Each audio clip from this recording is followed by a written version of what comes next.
Am I the a-hole for not going by my dad's because he always sides with his girlfriend and her daughter? My parents split custody. It's pretty random. Some days I'm home and sometimes I'm by my dad. I'm 15 female. Dad started dating Jane a while ago. Maybe a year. She has a daughter, Mandy, that's 12 or 13, I think. Then they started spending a lot of time at my dad's. They have their own apartment, but they're still always by him. The first time they stayed over when I was there and somehow Mandy ended up in my bed. Her mom has this cot/bed thing she brought to my dad's for her. But somehow I woke up in the middle of the night and she was in my bed. I kicked her out. Then my dad and Jane said that was mean, and I have a fool anyway, so I should share. There's other stuff. I have a chair in my dad's living room I got as a gift. It's comfy, and when I move out, it'll go with me. Well, Mandy always wants to race for the chair. Even when I win the race, my dad makes me let her sit in it because they're guests. So I ended up sitting on the floor because my dad has a recliner, and Jane lays across the couch. So I stay in my room instead. My dad's tried getting me to come out there by them, but why would I have to sit on the floor like a dog? He keeps saying I'm being a difficult teenager, but that's not it though. One time my mom and I went and did some stuff before she dropped me off. She had bought me a blanket that had my favorite team's logo on it. I was excited to sleep with it. Stupid, I know. So she let me take it to my dad's. My dad made me share it with Mandy because it wasn't fair that I got something and Mandy didn't. It's not just the blanket it's happened with. It's anything that I have to share. But if Mandy has something I'd like to use, it tells me it's hers, and if she doesn't want to let me, she doesn't have to. One time Mandy was reading one of my books, and Jane and my dad started fighting. Jane wanted to leave, so Mandy wanted to take my book. But I said no, so she wouldn't leave. My dad yelled at me to just let her have it. They made up, so I got it back, but if they didn't, I would have lost one of my favorite books. My dad and I had plans to go ice fishing. Just him and I, something we've done since I was 7. Well, he brought Jane and Mandy along. All they did was complain. It's too cold. Fish are gross. This is boring. So we left early and he just said, sometimes you have to compromise. When I got home, I was mad. My mom was annoyed and called him and they argued. And he talked to me and repeated his compromising BS. I was supposed to go back to him a few days later, but I decided I didn't want to. I never even spent time with just him anymore anyway, so what's the point in going there?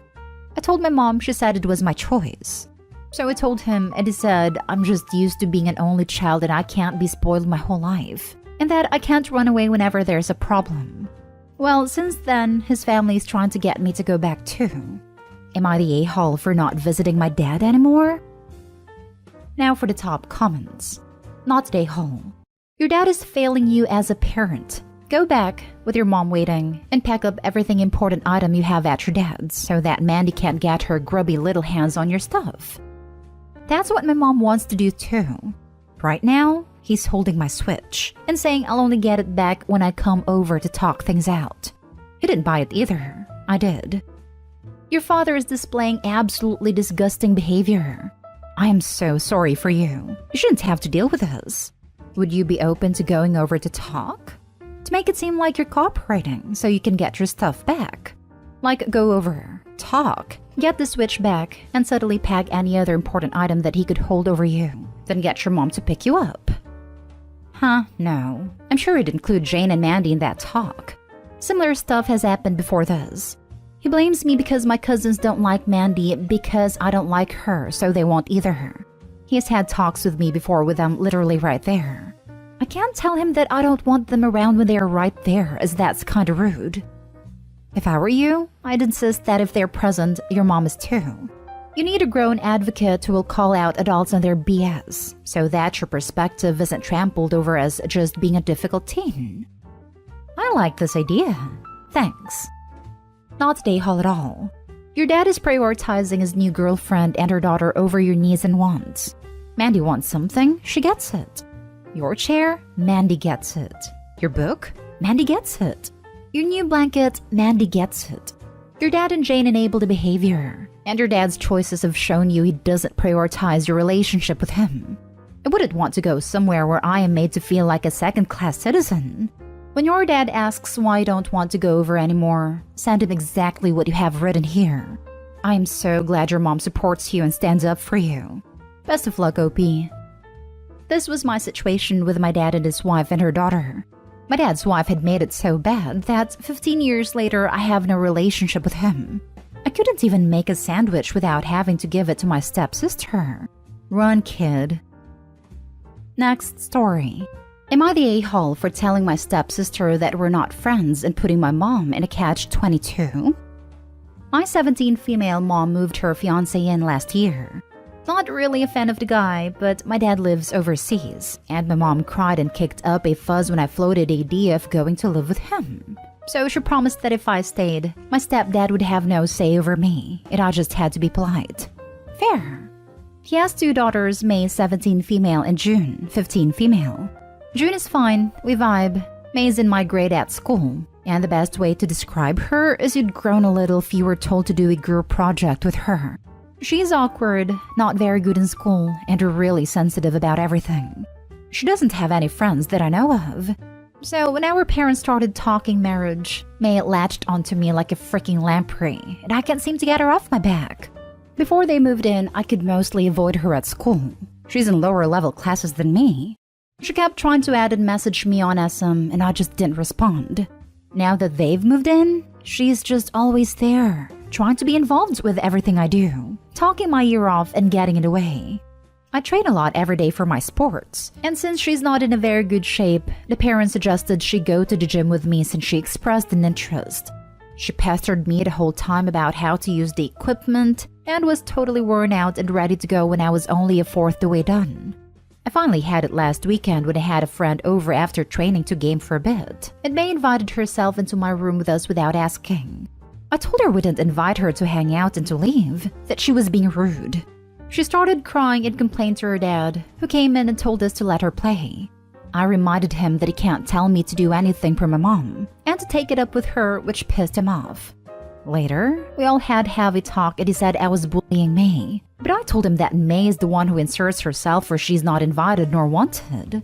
She's not my friend and she's not going to be, so I'd rather she butt out for the few months left until I leave home. My mom is upset because she's in the middle, and stepdad is making noises about breaking up if she doesn't discipline me. I've told her if she caves, I'm not coming back here while he lives here once I'm out.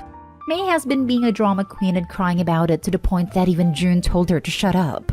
My mom says May is just sensitive and lonely, but I don't see how that's my problem to fix. Not day home. None of these problems are yours to fix. The fiancé father threatening to break up is between your mom and him. If he is this upset that he can't boss you around, that should be a red flag to your mom. How he treats you is what you need to be concerned about, and he overstepped a boundary here. You did right by you to point that out. Could you be more friendly to May? Yes, but you don't find her interesting and she's inserting herself into your life. She's desperate, clearly. And yes, her problems stem from the parenting she received, so she is just coping as best she can. As someone who has shaken the weird girls off of me in school, I've grown up to regret it. I was harsh for superficial reasons. They didn't fit into social hierarchies in school, and I didn't want to taint my image with my peers by hanging out with the social rejects. And I watched these girls shut themselves off from the world entirely after it became clear I didn't want to be their friend. Ultimately, it is not my fault nor responsibility, but I do wish I could go back in time and act a little differently, more compassionately for their sake. You don't owe it to her to be her best friend, but you do owe it to her to treat her with dignity. Just don't do or say anything you might regret. As someone who has shaken the weird girls off of me in school, I've grown up to regret it. I was harsh for superficial reasons. Flip side is both someone who was a weird girl and also befriended a lot of weird girls and guys. Even when I didn't jive with them, I regretted it. It takes a lot of energy to essentially teach someone how to be around other people. And no matter what you do, you end up looking like a bully when you eventually need to establish boundaries. People encourage you to befriend and help them get along more with others, but will turn around and accuse you of being toxic or trying to kill their individuality the moment you suggest certain behaviors, or a detriment to making friends. This girl is already boundary stomping when OP is making it clear they're not friends and that she doesn't want to be around her. It would be even worse if she tried to pretend they got along. Better to establish the need for space right off the bat and clearly so that there was a chance of civility, rather than Opie never getting a chance to breathe again without there being waterworks. Next story is titled, Am I the a-hole for asking my in-laws to choose between me and a daughter they never had?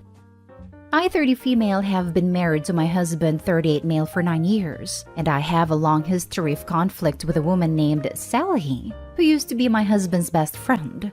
The trouble started right after my husband and I started dating.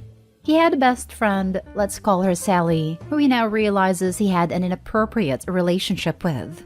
I got hateful messages after we started dating about how I stole him from her and how toxic I was. The next conflict was a couple of years later. She separated from her husband and turned to my husband for comfort. In the end, I found out after we moved back to the area, she was lying to us about everything she said happened that ended her marriage, and I confronted her saying I didn't appreciate being lied to. Sally started telling people that I was in love with her ex-husband, and that is why I took his side with everything. That was the final straw for me. I went to mother-in-law and put down a boundary that I wanted no contact with Sally. Eventually, after about a year of minimal contact had passed, my mother-in-law started pressuring me to let things go and start attending family functions again when Sally was going to be there. I told my mother-in-law that I would be willing to attend events where Sally was likely to be, but I would not socialize with Sally.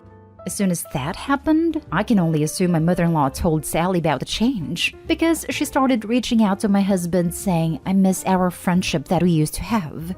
Recently, I received an anonymous email saying some really harsh things. I assumed this was some random person trolling me, but we looked up the IP address and it came from the area Sally lives. The email referenced my private Facebook group, my first and middle name, and was from her area. She is the only person who I have ever had this kind of a hateful situation with, so I can only assume it was from her. I decided to have a conversation with my mother-in-law and father-in-law about going zero contact with Sally, not even accidental contact, and it went terribly. It ended up with us basically telling my in-laws that they needed to decide who they wanted at a family function and tell the other party that they could not come. My mother-in-law insisted again that she wished my husband could just be friends with Sally again even if I wanted to stay away from her, and that it would fix all the problems that has been happening. I reminded her again about all the things Sally had said to me, and the mother-in-law said she still didn't believe it was true, and kept saying Sally's like a daughter to us. She is family, and she would never do those things. My father-in-law refuses to even participate in these conversations. He just gets up and walks away because he refuses to hear a bad word about Sally. I am left wondering, am I the a-hole here? Now for the comments. Not the a-hole. Time for some hard boundaries with your in-laws. Info. Where is your husband in all of this? He likes to avoid conflict, so for a long time he was staying out of it. But ever since she tried to start a rumor about me being in love with her ex-husband, he is done with her. I had to cut that out to make the post short enough. From what I understand is that Sally's connection to the family is your husband, and since he doesn't want any type of relationship with her, why is she still invited to any family function? It would be a different situation if the mother-in-law invites her one-on-one. But why keep inviting her to family events and make her own son and his wife uncomfortable? Her parents are my in-law's best friends, and she grew up being close to their family. I grew up close to the family too, but because of our age difference, it wasn't as close as Sally's since she was besties with my husband for so long. She calls them her second parents, and they say she's like their daughter. Sounds like you're up against not just one relationship, but 3. Safe to assume that your in-laws fear that if they set a single boundary with Sally, they'll risk losing her and her parents/their best friends. People they've known a lot longer than they've known you. You're right to die on this hill, but understand what you're asking of them and temper your expectations accordingly. This may result in them sacrificing both you and your husband to keep the peace with Sally's family. That's a good point. I don't want to have considered. Thank you for commenting. It helps me look at things from all angles. Last story. Am I the a-hole for defending my grandmother's decision to put me in her will and life insurance as main beneficiary? I, 30 female, have always been really close to my grandma. Even when my aunts and cousins lived with her, we would spend time together, just the two of us. Originally, it was because my own mother, her daughter, was very neglectful of me. But as I got older, we both realized we had a lot in common. I got emancipated at 16, and my grandma was my biggest supporter. As soon as I was able to, I returned the favor and helped her out with whatever she needed. Grocery shopping, yard work, deep cleaning her house. She has very poor eyesight, so can't drive. And after my grandpa died, she needed help. None of my family, aunt, her kids, uncle and his kids, mom and my younger sibling, stepped up. My grandma recently got into an accident. She needed surgery and almost died. Now that she's home and doing better, albeit needs more help than before, she decided to update her will. Originally, the will had half of her money and assets being split between her 3 children, another half split between me, my sibling, and my 4 cousins. She changed it to me and my children receiving about 80%, and the rest of the family splitting the remaining 20%. Obviously, my family's pissed. My mom and me just recently started repairing our relationship, and now she's refusing to talk to me. My aunt calls me daily and accuses me of manipulating a frail old woman, and even went as far as making a report to Adult Protective Services, saying I'm stealing. I defend myself, saying Grandma changed her will and life insurance while of sound mind, and that is her choice. Am I the a-hole? Edit. I wanted to add, I recently got a settlement of child support from my bio father, and my family thinks that I stole that money from my mother. And both this situation and that one proves that I'm manipulating my family for money. I got the child support instead of my mother because I was neglected, and then in and out of foster care before getting emancipated. Grandma was the only person who advocated for me, but couldn't take me in as a child because of her health. Not stay home. It's clear why she has changed her will. These people are just entitled and greedy. Agreed, not stay home. Maybe your grandma could talk to a lawyer and write something about why she chose to leave that amount to you. Not stay home. The child support was always going to be for you being the child in question. Your grandmother will do what she wants. They might contest the will later, but there's nothing you can do about that. I wouldn't argue with them or engage in any kind of discussion with them over this. Talking with them about it at this point can only work against you. Not stay home. She's an adult of sound mind, like you say. You've also worked hard on helping her, and it sounds like you've done that for years. Your mother wants a big payout without doing any of the help. Your grandma isn't letting her get away with that. You haven't done anything wrong, so you're not stay home. My grandma was going to cut my mom out completely, but feels guilty because she feels responsible for how my mom turned out since she raised her. Leaving a small amount for the rest of the family is a smart move. If she left nothing, they could contest it. Enjoy your time with your grandma and cut everything else off. They sound abusive and toxic.